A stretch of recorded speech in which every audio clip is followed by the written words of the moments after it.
Welcome to the second season of Hills and Hollers. I'm Chris Swartz. And I'm Patrick Hayden. We're here in Old New Mexico to kick off the second season of Hills and Hollers.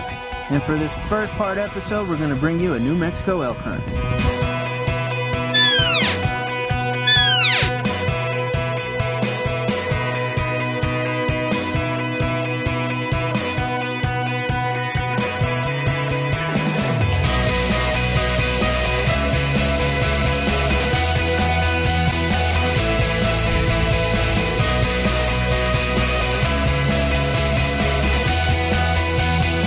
So sit back and relax, because the action's about ready to get started. I'm Will Primos, and you're watching the greatest show in Kentucky, Hills and Hollers.